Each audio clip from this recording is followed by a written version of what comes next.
Assalamualaikum semuanya, jumpa lagi dengan saya Jessica. Apa kabar kalian semua? Nah, di video kali ini saya akan menjelaskan tentang 10 superstition atau di Indonesia kita sebut dengan tahayul en France. Oke, kita akan bahas yang pertama itu le chiffre 13 porte malheur atau kita sebut dengan angka 13 itu membawa kesialan. Kenapa? Nah, di Prancis angka 13 ini dianggap membawa kesialan. Tahayul ini dikaitkan juga dengan keagamaan. Ketika adanya perjamuan Masih Yesus Kristus yang disalib dengan adanya pengkhianatan dari Yudas, dan juga dengan tenggelamnya kapal Costa Concordia, dan juga serangan yang melanda Paris pada tanggal 13 November 2015. Dengan kata lain, kita tidak akan menemukan nomor 13 atau angka 13 di kapal, di pesawat maupun di hotel. Bagaimana pendapat Anda? Dengan angka 13 tadi, mungkin saja ketika adanya acara party di suatu rumah, dan ketika tamu ke-13 datang, mungkin mereka akan mengirimnya keluar. No, it's a joke. Yang kedua itu memecahkan cermin, kita sebut dengan brise un miroir. Tahayul ini dipercaya pada abad ke-1, maka mereka anggap sama dengan memecahkan bayangan jiwa atau merusak masa depan. Nah, oleh karena itu memecahkan kaca dengan sengaja dianggap membawa kesialan. Yang ketiga itu melihat kucing hitam atau voir traverser un chat noir. Melihat kucing hitam ini dipercaya di berbagai bagian negara Eropa diasosiasikan dengan setan atau penyihir. Menyeramkan. Nah, jadi misalnya kalau kalian traverse di jalan atau melewati jalan ketika malam hari dan melihat kucing hitam, hati-hati, menakutkan. Tapi di Indonesia tidak seperti itu ya. Memang kenyataannya kita takut sama kucing hitam itu karena mereka menyeramkan, bukan karena itu. I'm kidding. Yang keempat itu poser un pain à l'envers atau meletakkan roti terbalik di atas meja. Itu sangat aneh, bukan? Karena kita di Indonesia itu tidak penting mau rotinya terbalik, mau jungkir balik. Saya punya pengalaman dengan ini di keluarga Perancis. Suatu saat mereka membawa pain dan saya letakkan di meja itu à l'envers, dan mereka bilang, jangan letakkan seperti ini. Ini menandakan kesialan. Kenapa? Semula tahayul ini dikaitkan dengan algojo yang ditakuti atau disegani oleh masyarakat banyak.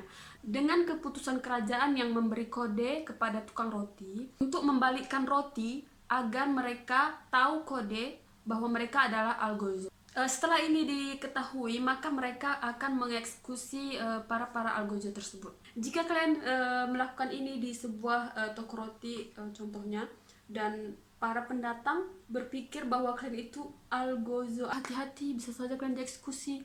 Jadi mungkin kita anggap itu tidak terlalu penting, tapi bagaimana jika situasi kalian berada di masyarakat yang masih percaya dengan tahayul ini dan tidak sengaja membalikkan roti tersebut?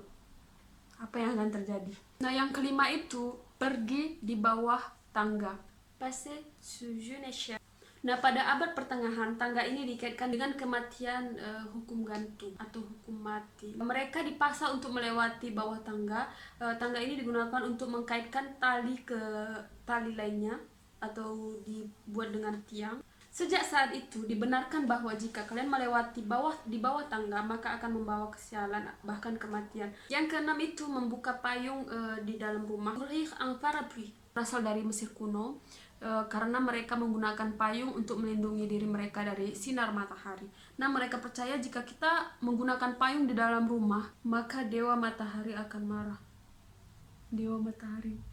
Yang ketujuh itu trouver un trèfle à quatre feuilles. Ini petanda baik, atau menemukan semanggi yang berdaun 4. Ini dipercaya dengan kebahagiaan atau tanda keberuntungan. Hal ini juga dapat dipercaya untuk mendapatkan jodoh.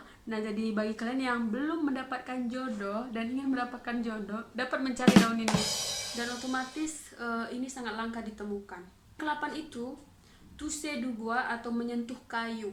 Superstition ini atau tahayul ini dipercaya oleh agama Kristen. Orang Yunani beranggapan bahwa pohon itu suci, terutama pohon ek. Pohon-pohon ek ini besar dan dipercaya dapat menarik banyaknya petir. Petir sendiri sebagai perwujudan dari Zeus. Zeus yaitu dewa tertinggi dalam mitologi mereka. Yang 9 itu porter un vêtement atau memakai pakaian berwarna hijau. Saya rasa di Indonesia juga ada tahayul seperti ini, seperti Dewi. Oke, saya tidak akan menjelaskan itu. Apa ini dipercaya sebagai tahayul? Karena warna hijau itu sebagian besar mereka anggap sebagai racun juga. Alasan lainnya itu meninggalnya Molière. Molière yang meninggal dengan berpakaian hijau. Nah, dengan melihat tahayul ini, kebetulan saya jarang melihat orang Prancis mengenakan baju berwarna hijau. Apa mereka benar-benar percaya 100% dengan tahayul ini? Kalian bisa lihat sendiri. Nah, yang 10 atau yang terakhir itu meletakkan topi di atas tempat tidur. Poser un chapeau sur le lit. Saat itu, semua pria yang mengenakan topi ketika melayat, kalau kita di Indonesia orang meninggal, mereka akan melepas topi mereka. Sejak saat itu dipercaya meletakkan topi di atas tempat tidur dapat membawa kesialan bahkan kematian. Oke, teman-teman semua, jadi itu semua tahayul yang masih dipercaya banyak orang di Prancis. Bagaimana dengan di Indonesia? Saya rasa masih banyak juga. Sekian dari video saya ini. Saya harap kalian dapat mengetahui sedikit informasi bong. Jika ada kesalahan, saya mohon maaf.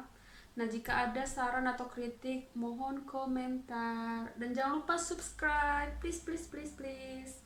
Ok, c'est bon. Merci beaucoup. Bonne journée à tous. Terima kasih. Assalamualaikum. Au revoir. Ciao.